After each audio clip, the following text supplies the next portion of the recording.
ఓం శాంతి. అక్కయ్యలారా, అన్నయ్యలారా, ఈ వీడియోలో ఈ ఎపిసోడ్లో మనం ప్రజాపిత బ్రహ్మకుమారి ఈశ్వరి విద్యాలయం తరపున ఒక అన్నయ్య ఒక అక్కయ్య ఎలా ఉండాలి, ఎలా నడుచుకోవాలి అనే దాన్ని మనం తెలుసుకుంటాం.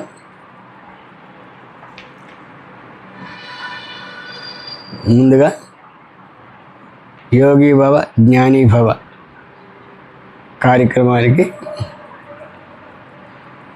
సుస్వాగతం. అందరూ బాగుండాలి, అందులో నేను ఉండాలి, ఇదే మన నేత.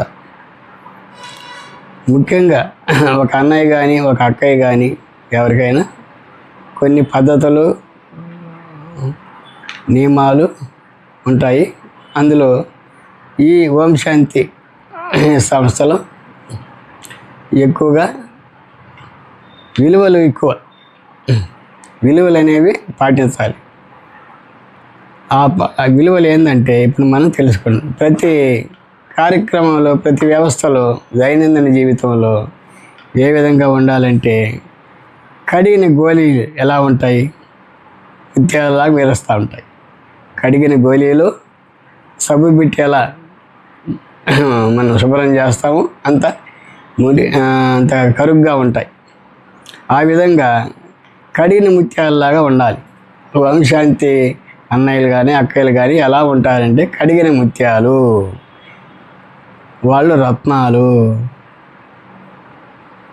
ఆ రత్నాలు నవరత్నాలు ఉన్నాయి. వైఢూర్యం తర్వాత చెప్తాను, దీని గురించి తర్వాత చెప్తాను. ఆ విధంగా రత్నాలలాగా ఉండాలి. ఎప్పుడు చూసినా మగం చిరునవ్వుతో ఉండాలి. ప్రతి వారికి నేను సాయపడాలి, సాయం పొందాలి, ఎవరు దుఃఖపడరాదు, ఎవరిని చేయరాదు అనే నినాదం మనలో ఉండాలి. ఎందుకంటే సమాజం చాలా ఉన్నతమైనది. సమాజంలో ఉన్నతమైనదంటే అందులో ఉన్నతమైన వారు మానవ జాతి. ఈ మానవ జాతి మెరుగుపడితే ప్రపంచం చాలా మెరుగుపడుతుంది. కాబట్టి మన దైనందిన కార్యక్రమాలు ఏం చేస్తామో ఆ కార్యక్రమాలు ఒక నిబద్ధత, నియమాలు అనేవి పాటిస్తే చాలా మంచిది. ఇప్పుడు వస్త్రధారణ, 4 గంటలకు లేయడం, యోగం చేసుకోవడం, తర్వాత ఆ యోగం తర్వాత స్నానం చేయడం, స్నానం తర్వాత రెడీగా బట్టలు వేసుకోవడం, సెంటర్కి రావడం, కొంచెం సేపు యోగం చేయడం బాబా రూమ్లో. ఆ బాబా రూమ్లో యోగం చేసిన తర్వాత మళ్ళీ క్లాస్కి అక్కయ్య రాకముందే, మనకు బోధించే అక్కయ్య రాకముందే మనం కూర్చోవాలి ఎవరి సీట్ల వాళ్ళు. తర్వాత వాతావరణాన్ని ముందు కడ్డీలతో కానీ సాంబ్రాణితో కానీ సంసిద్ధం చేయాలి. అప్పుడు వాతావరణం చాలా ఆహ్లాదకరంగా ఉంటుంది. చూసే వాళ్ళకు కూడా ఇది చాలా మంచి సంస్థ, దీంట్లో నియమాలు చాలా ఉన్నాయి, ఈ నియమాలు పాటిస్తే చాలా అభివృద్ధి చెందుతారు అనేది మనం తెలుసుకోవాలి. కాబట్టి ప్రతి అన్నయ్య అక్కయ్య క్లాసుకు ముందే వచ్చి కూర్చోవాలి. తర్వాత అక్కయ్య గారు వాళ్ళకి తెలుసు ఎప్పుడు రావాలన్నా, ఎప్పుడు పోవాలన్నా, ఎంతవరకు చెప్పాలన్నా, ఏ విధంగా చెప్పాలన్నా వాళ్ళకి తెలుసు. కాబట్టి వాళ్ళని మనం తప్పు పట్టరాదు. కాబట్టి వాళ్ళు చెప్పినట్లు వాళ్ళు ముందుగానే ప్రిపేర్ అవుతారు. వాళ్ళు మనకన్నా ప్రిపేర్ అయ్యి సంసిద్ధంగా ఉంటారు. యోగంలో కూర్చోమంటారు. యోగంలో కూర్చొని మనకి వాళ్ళు అన్నీ గమనిస్తూ ఉంటారు. ఎవరేం చేస్తున్నారు, ఏ అన్నయ్య ఎలా ప్రవర్తిస్తున్నారు, ఏ అక్కయ్య ఎలా ప్రవర్తిస్తుంది అనేది చూస్తూనే ఉంటారు. వాళ్ళు పరిశుద్ధమైన మనసు కాబట్టి ఏదైనా వాళ్ళకి అది తెలిసిపోతుంది. పరిశుద్ధమైన మనసు అన్నిటినీ గ్రహిస్తుంది. కాబట్టి అక్కయ్యలు అన్నయ్యలు బాగా విధిగా నడుచుకోవాలి. తర్వాత యోగా క్లాసు బిగిన్ చేసేటప్పుడు మాటలు అనేది అనవసరం, సైగలు అనేది అనవసరం.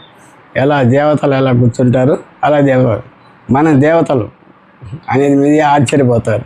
మన దేవతలు అంటే మీరు ఆశ్చర్యపోతారు, అది ముందు ముందు తెలుస్తుంది. కాబట్టి ఈ దేవతలు ఎలా నడుచుకుంటారు ఈ కార్యక్రమంలో ఆ విధంగా మనం నడుచుకుంటే ప్రతి ఒక్కరు దేవతగా అవుతారు. దేవతలు అంటే ఎవరు కాదు, అన్ని గుణాలు సంపూర్ణంగా తెలుసుకోవడం, పాటించడం, ఇదే దేవత లక్షణం. దేవత అనేది ఇస్తూ ఉండాలి. దేవతలు అంటే వాళ్ళు ఇస్తూ ఉంటారు, వాళ్ళు తీసుకోరు. ఇప్పుడు కలెక్టర్ ఉంటాడు, ఏదైనా ఇస్తే ఏమవుతాడు చులకనైపోతాడు. కాబట్టి పక్కన సెక్రటరీ కానీ ఎవరు కానీ ఆ వస్తువుని తీసుకుంటారు. అది రాయల్టీ. ఆ రాయల్టీ అనేది దేవతలు కనపడాలి. రాజు ఎలా ఉంటాడు, పలాంటి ఆఫర్ చేస్తారు ప్రజలు, దాన్ని ఆయన తీసుకోడు. ఎవరు తీసుకుంటారు, పక్కన వాళ్ళు తీసుకుంటారు. చేయి దాపితే దేవత కాదు. కాబట్టి అటువంటి స్థితి మనం సంపాదించుకోవాలి, రాయల్టీ. కాబట్టి శుభ్రతగా గుడ్డలు వేసుకోవడం, అందులో తెల్ల బట్టలు వేసుకోవడం.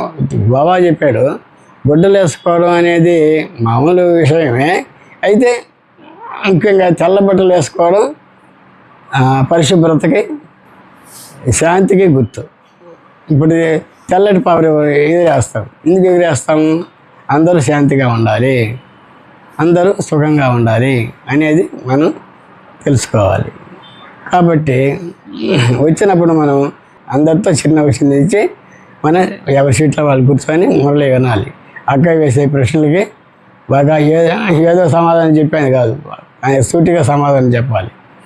సమాధానం చెప్పాలంటే ముందు మురళిని 3-4 సార్లు చదువుకొని రావడం అనేది శ్రేష్టం. బాగా సులభంగా తలకెక్కుతుంది. చదవకుండా వచ్చినప్పుడు ఆ లోటు మనకు కనిపిస్తుంది. కాబట్టి ముందుగానే ప్రిపేరత అనేది ఈ సంస్థలో ఈ చదువులో చాలా అవసరం. ఇంతమంది క్లాస్ పుస్తకాలంటే అవి చెప్తే మనం వింటాం. ఇవి అంటే అవి చాలా ఉంటాయి కాబట్టి మనం చదవాలి. ఈ సంస్థలో ఈ చదువులో ముందుగా చదువుకోవచ్చు. ఏముంది, ఒక అరగంట ప్రిపేర్ అవుతున్నాం అనుకో, అక్క చెప్పేది బాగా అర్థమవుతుంది. ఆ విధంగా మనం చేసుకోవాలి. తర్వాత మధ్యలో లేచిపోవడం, ఫోన్లు మాట్లాడదు, ఎట్టాడితే కుదరదు. ఇది చాలా పెద్ద చదువు. ఎందుకంటే దేవతలు అయ్యే చదువు ఇది. కలెక్టర్ చదువు చదివితే కలెక్టర్ అవుతారు, టీచర్ చదువు చదివితే టీచర్ అవుతారు, పోలీసు చదువు చదివితే పోలీస్ అవుతారు. అట్లే దేవతలు చదువు చదివితే ఏమవుతారు? దేవతలే అవుతారు. దానికి పెద్ద తేడా ఏం లేదు. కాబట్టి ఈ దేవతల చదువు అనేది బాగా అవుతారు. ఎందుకంటే ఈ దేవతలు రాబోయే సత్యంలోకి ఎంటర్ అవుతారు కాబట్టి ఇప్పుడు చదువుకోవాలి.